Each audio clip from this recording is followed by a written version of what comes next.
Vengo a presentar un libro que acabo de publicar, la editorial Fontamara, sobre las relaciones del franquismo de los años 40 con aquel México entonces presidido por el presidente Miguel Alemán. Un libro en torno a la experiencia en México de un cura falangista que se convirtió por convenio, connivencia con el ministro de Asuntos Exteriores español, entonces llamado Alberto Martín Artajo, y bueno, se convirtió en un misionero. A su regreso de México tenía que elaborar un informe para el Ministerio de Asuntos Exteriores español, y bueno, pues un informe que tuve la oportunidad de encontrar en el extinto archivo del Ministerio de Asuntos Exteriores español, y que me ha permitido, a través de una adecuada contextualización histórica, tanto la realidad histórica mexicana como la española y el contexto internacional, pues armar un cuadro de importantes valoraciones sobre cómo se veía desde España aquel México en pleno proceso de institucionalización de la Revolución Mexicana. Bueno, son mis dos países. Yo llevo ya casi 18 años. Yo fui por un semestre a dar clases a través de un programa de la Agencia Española de Cooperación Internacional y la NUYES mexicana, y bueno, pues aquel semestre fue 1 año, 2 años, y prácticamente llevo 18 años. Ahora estoy también, no solamente a presentar este libro, sino a pasar unos días con la familia. Yo soy de Navarra, y el 31 regresamos para México para empezar un nuevo curso en el Tecnológico de Monterrey. Son dos países más cercanos de lo que uno cree. Se dice que México es el país más hispano pero menos español de América Latina. En parte es cierto, y yo creo que a lo largo de su historia, especialmente desde el momento en que se consumó la independencia y fue reconocido en los años 30 del siglo XIX México por parte de España, ha habido una relación por momentos de cercanía, otros de desencuentro, pero nunca ha habido indiferencia. Yo creo que esto es muy importante subrayarlo. Sin lugar a dudas, el momento culmen fue o estuvo trazado por el conflicto español de la Guerra Civil Española de 1936 a 1939, donde el México del presidente Lázaro Cárdenas se posiciona en favor de la España republicana, defendió la causa republicana en un foro, el Foro Ginebrino de la Liga de las Naciones en Ginebra, y a partir del 39, antes, incluso en el 37, con el viaje que hicieron 456 niños, los llamados niños de Morelia, que fueron recibidos por el presidente Lázaro Cárdenas y terminaron en Morelia, pero después ya a partir de abril del 39 recibiendo a buena parte del exilio español. No estamos hablando de todo el exilio español, pero fue significativo especialmente porque hubo una playa de importantes intelectuales que desde diferentes instancias, especialmente académicas, institutos de investigación, etc., siguieron haciendo lo que estaban haciendo aquí, e hicieron de la ciencia, hicieron de sus diferentes profesiones en el ámbito académico su verdadera bandera de protesta. Yo creo que en ese entonces la forma de reivindicar la libertad fue precisamente desde las aulas, los laboratorios, etc., ¿no? Pero no hay que olvidar que ahí se desplazaron también un grupo importante de políticos que llevaron agosto de 1945 a reconstruir, después de la Conferencia de San Francisco, las instituciones republicanas en el exilio. Y ahí donde se gestó, precisamente en México, en la Ciudad de México, y gracias a las prerrogativas otorgadas por el presidente entonces Manuel Ávila Camacho, se creó la España de la República en el exilio, que al año siguiente, en el 46, se desplazó a París para estar mucho más cerca de España, por razones de logística, y fue muy importante porque ahí se consagró un vínculo entre lo que es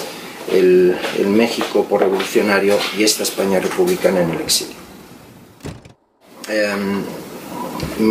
Son muchos libros, pero probablemente creo que sería pertinente uno de Octavio Paz, El laberinto de la soledad. Me atrevería a recomendarles la lectura de un gran libro por su mensaje, por la profundidad del mensaje, que es Fuenteovejuna. Fuenteovejuna es la toma de conciencia individual de un sentido de libertad y justicia, y cuando esa conciencia individual se da cuenta que alguien atenta contra el pueblo, ese imaginario colectivo, hay un sentido de unidad, un sentido de compromiso, un sentido solidario de fraternidad contra la injusticia y la necesidad de la reparación del daño. Creo que Fuenteovejuna sería un gran libro, escrito en el siglo XVII por un gran también maestro de las letras como fue Lope de Vega. Bueno, afortunadamente durante aquellos años 40, 50, 60, 70, las relaciones, se recupera el vínculo diplomático, en ese canje de notas que tuvo lugar en marzo, finales de marzo de 1977, donde quiero decir que se decía expresamente el término establecimiento y no restablecimiento. ¿Por qué? Porque desde México siempre se consideró que nunca México había roto relaciones con España, lo que había tenido y había reconocido sus relaciones con una España que ostentaba la bandera de la legitimidad, que era la España del exilio, la España republicana en el exilio. Por lo tanto, cuando se encuentra México con aquella España en proceso abierto de transición a la democracia, liderada por el rey Juan Carlos I y el presidente del gobierno, Adolfo Suárez, va a ser una especie de continuidad, porque nunca se había resuelto. Sí que no era la España republicana, era la España juancarlista o la España monárquica, o liderada por, en este caso, el rey Juan Carlos I, pero en realidad México nunca había roto relaciones con España, con lo que es España, y España está como nación por encima de sus diferentes formas de gobierno, ¿no? Entonces, afortunadamente, desde entonces a la fecha, yo diría que se vive una constante luna de miel. Pero también me gustaría decir que las lunas de miel y el riesgo de morir de éxito, pues también hay que tener un poquito de cautela y distancia crítica, ¿no? A veces echo de menos un poquito más de intercambio cultural, intercambio en el ámbito educativo, formativo, encuentros para pensar y pensarse juntos para sí, pero también para los demás, y a lo mejor, yo no digo que no sea importante, pero igual dejar en segundo plano, o de vez en cuando dejar en un segundo plano, cifras macroeconómicas de comercio, balance de cuentas, de importaciones, exportaciones, inversiones, etcétera, etcétera, y a lo mejor decir más cuántos libros han publicado entre ambos países, qué intercambio ha habido de estudiantes, en todos los niveles, desde una, me atrevería a decir, incluso una primaria, secundaria, preparatoria, profesional, doctorado, posgrado, movilidad, por ejemplo, de profesores, de investigadores, etc. Sí me gustaría escuchar cifras, de vez en cuando, de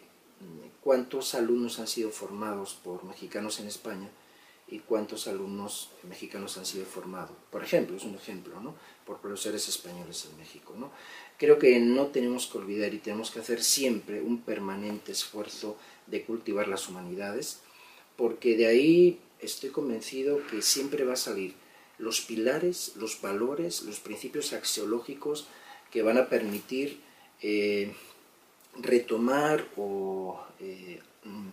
avivar, digamos, la llama de las relaciones presentes.